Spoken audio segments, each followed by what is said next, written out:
Bonjour, nous sommes le jeudi 4 avril 2024 et nous allons parler des polluants éternels. Mais qu'est-ce que les polluants éternels? Aussi connus sous l'acronyme PFAS. C'est des substances dites éternelles puisqu'elles se dégradent très lentement et elles se trouvent dans quasi tous les produits du quotidien. Loi sur les polluants éternels. Les ustensiles de cuisine échappent aux interdictions de fabrication et de vente des produits contenant des PFAS ou PFAS. Incroyable, hein. Là où on utilise le plus, c'est dans la cuisine. Et ça échappe à l'interdiction. Grâce à un beau gouvernement de merde. Si les PFAS contenus dans les ustensiles de cuisine représentent des risques pour la santé, ils ne seront toutefois ni limités ni interdits après un vote, ce jeudi, à l'Assemblée nationale. Depuis plusieurs jours, le lobbying des industriels était intense et a, visiblement, Ouais, comme d'habitude, hein, dès qu'un truc est interdit, le lobby industriel fait face et c'est fini. Une grosse corruption, quoi. fait son effet alors que l'Assemblée nationale étudie, ce jeudi, le projet de loi porté par le député écologiste de la Gironde, Nicolas Thierry, visant à interdire dans certains secteurs la fabrication de produits contenant des PFAS, aussi surnommés polluants éternels. Ce jeudi à l'Assemblée nationale, le bras de fer entre les écologistes et la majorité présidentielle a été perdu par les premiers puisque les députés ont exclu les ustensiles de cuisine de la proposition de loi. Selon BFM, Ouais, c'est incroyable ça. Les lobbies, on croit qu'ils sont super surpuissants là. C'est invincible. Là, les députés sont vraiment des lopettes face au lobby industriel. Quand il s'agit de protéger la santé et la dignité des gens, les députés ont très très peu se battent pour leurs citoyens.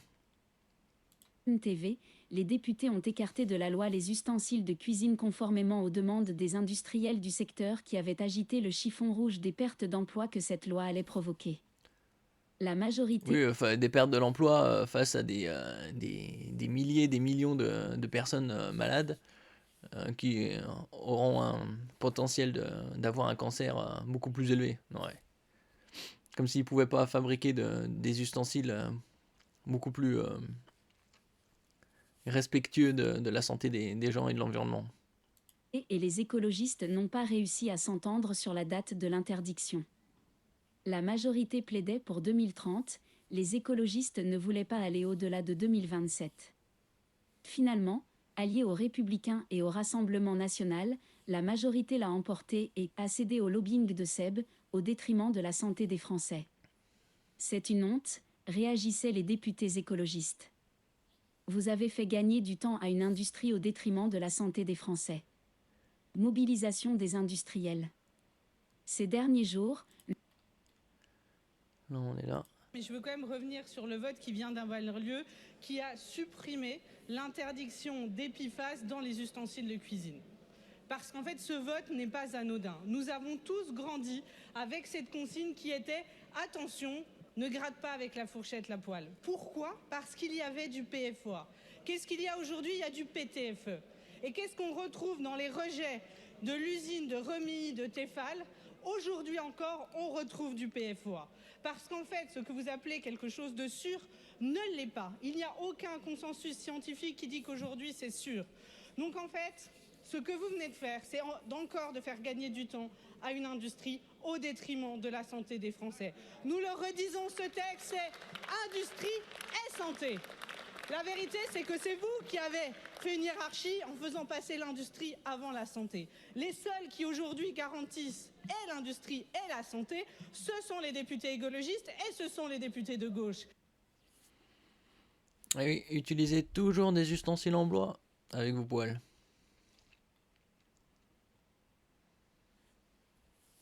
Mobilisation des industriels. Oui. le fabricant SEB avait dénoncé une mesure dogmatique sans aucun fondement scientifique. Des bus avaient été affrétés par le groupe pour rassembler des centaines de salariés devant l'Assemblée nationale ce mercredi. On retrouve des polluants éternels dans le revêtement anti-adhésif qui recouvre le fond des poêles. Leur interdiction aurait de lourdes conséquences sur la fabrication des poêles Tefal, redoute le groupe qui met dans la balance la fermeture des sites SEB de Rumilly et de Tournus ainsi que la disparition de 3000 emplois en France. Pour rappel, ces substances, massivement utilisées dans l'industrie chimique, sont en effet quasiment indestructibles, elles s'accumulent avec le temps dans l'air, le sol, les eaux des rivières, la nourriture et jusqu'au corps humain. Oui, parce que tout est lié.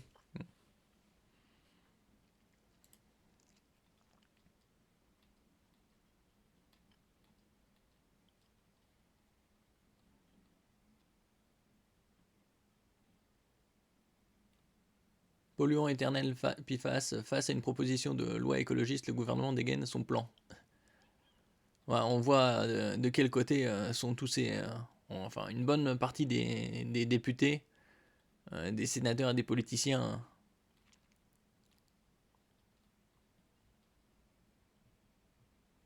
Polluants éternels, PFA, face à une proposition de loi écologiste, le gouvernement dégaine son plan. Sous pression d'une proposition de loi écologiste qui vise à interdire les substances PFA dans de nombreux usages, le gouvernement a détaillé jeudi son plan d'action contre ces polluants éternels. L'exécutif défend une approche européenne. Il promet toutefois de nouvelles restrictions en France sur les rejets dans l'environnement. Oui, c'est comme avec les produits chimiques type glyphosate. Ils avaient interdit ça dans les années 2020, ou ils en avaient parlé avant.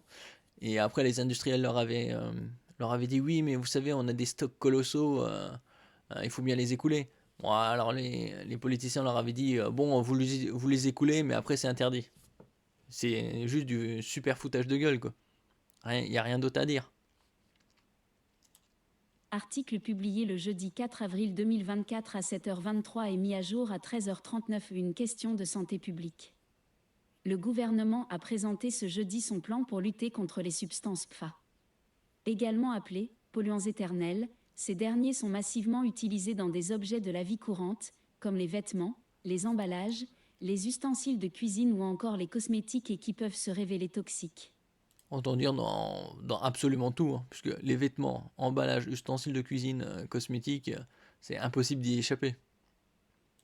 Mais les députés ont déjà sorti du périmètre de la proposition de loi les ustensiles de cuisine, alors que les industriels avaient sonné l'alarme cette semaine sur les menaces pour l'emploi que ferait peser une interdiction. En plus, ces produits sont utilisés dans l'industrie, les types ustensiles de cuisine ou autres, depuis des décennies. Et c'est connu leur toxicité. Donc, Détail, la majorité avait proposé de repousser l'interdiction concernant les ustensiles de cuisine de 2026 à 2030. Compromis rejeté par les écologistes, qui ne voulaient pas aller au-delà de 2027. La majorité a répliqué en supprimant purement et simplement l'alinéa concernant ces produits. Encore une fois, La majorité alliée à LR et au RN céder au lobbying du fabricant, SEB, au détriment de la santé des Français. C'est une honte. ont ainsi réagi les députés écologistes. On a perdu 2 millions d'emplois industriels ces dernières décennies en France, qui va nous faire croire que tout ça c'est la faute de l'écologie? A de son côté lancé dans l'hémicycle le député LFI François Ruffin. Pour rappel, ces molécules doivent leur surnom à leur cycle de vie très long. Les plus dangereux sont les plus petits, les plus mobiles, solubles dans l'eau, indique à l'AFP Meurant Mostafavi, directeur adjoint scientifique du CNRS Chimie.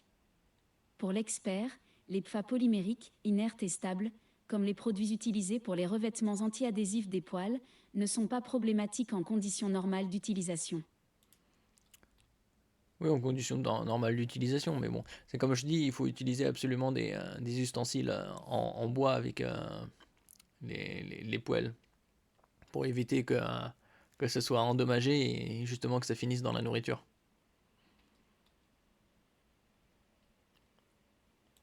Comme Gabriel Attal mercredi, le ministre de l'Industrie Roland Lescure avait défendu dans son propos introductif la nécessité d'agir au niveau européen pour interdire l'usage de certains PFA, en prenant appui sur le règlement européen sur les produits chimiques riches. Le plan Ça, c'est lui, Roland Lescure, là. On m'a reproché d'opposer emploi en... Juste là, c'est bien vide quand même, hein. Normalement, députés, il y en a 577, hein. Là, on ne doit pas être même pas à 20%, hein. environnement ou d'utiliser de ces arguments. Non, 3 fois non.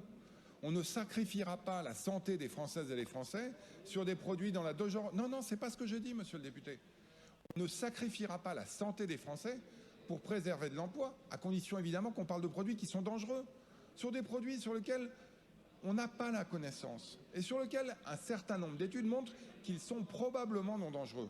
Est-ce que ça vaut le coup quand même de s'en remettre à des autorités indépendantes ou à des avis des uns et des autres ou à des documentaires, fussent-ils très bien faits, qui mettent en avant des témoignages individuels? Moi, je crois à la science, je crois à la loi fondée sur les faits. Je ne crois pas, désolé, à la loi émotionnelle. Et je suis persuadé qu'on peut effectivement s'en remettre à des évaluations indépendantes de manière à légiférer au niveau pertinent, qu'il soit national ou européen, sur la base de ces faits.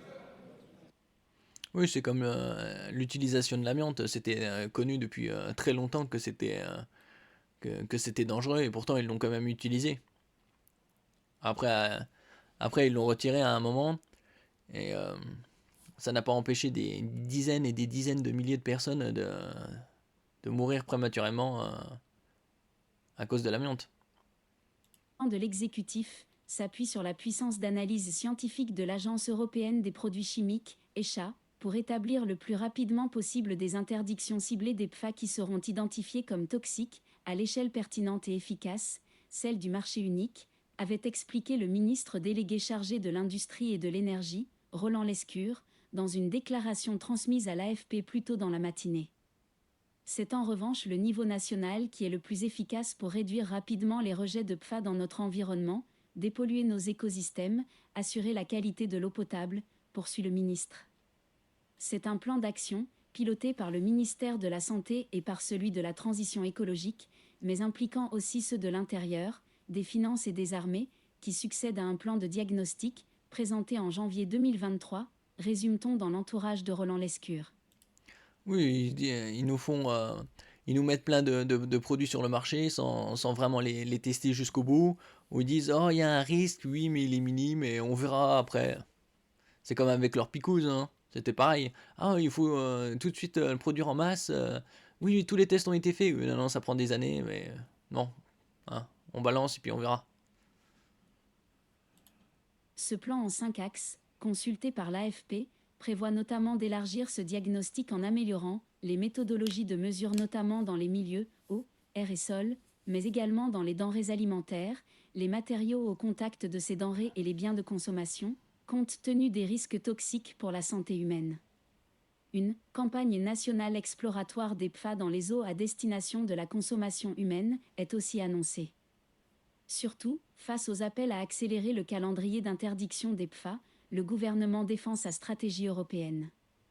Il promet des actions proactives pour introduire des restrictions des PFAS intentionnellement ajoutés, jouets, textiles et cosmétiques, dans toutes les réglementations sectorielles européennes, et ce, dès les prochains mois, mais au fur et à mesure de l'avancée des travaux scientifiques européens, de l'ECHA.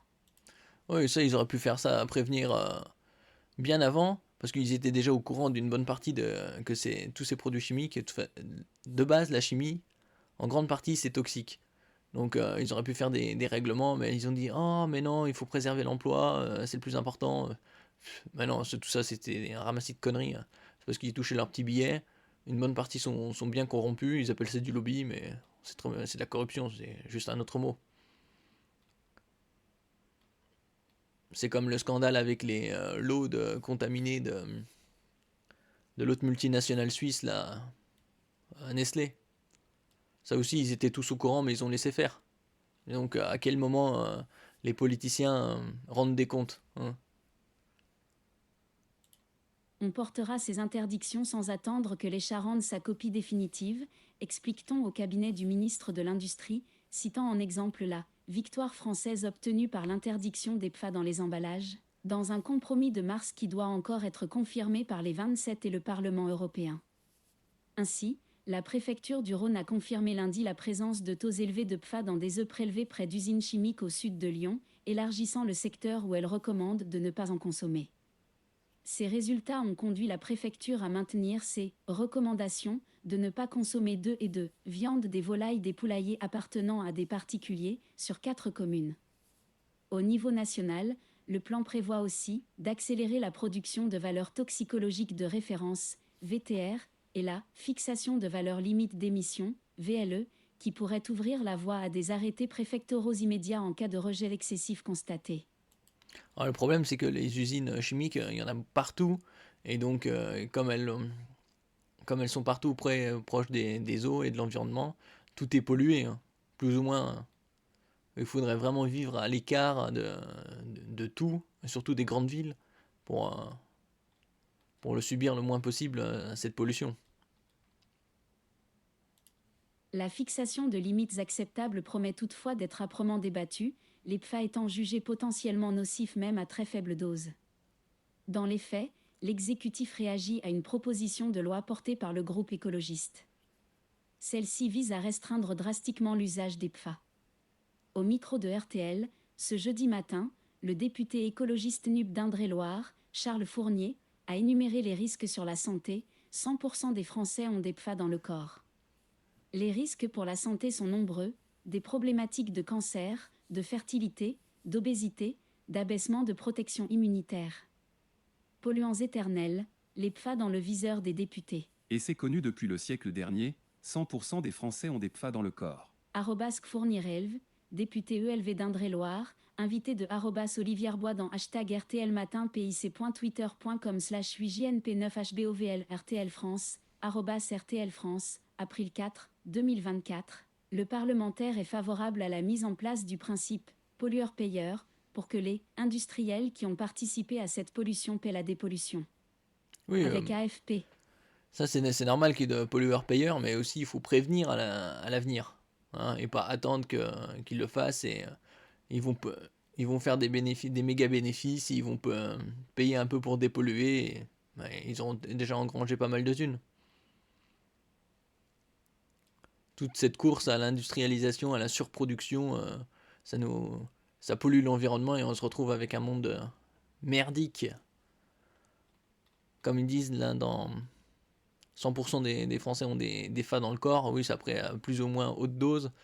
Mais problème de cancer, il y en a de plus en plus. Fertilité, il faut réarmer, comme Macro Nulos l'a dit, réarmer la population. Obésité, il y a de plus en plus de gros. Abaissement de protection immunitaire également. Plus en plus de malades. Bon, ça c'était connu, hein, ils auraient pu prévenir tout ça. Ouais. Ils ont rien fait. Ou ils ont laissé faire. Ou ils ont été complices aussi. Merci pour votre écoute. N'oubliez pas de mettre un j'aime, un commentaire, de partager et de vous abonner à la chaîne. À la prochaine fois.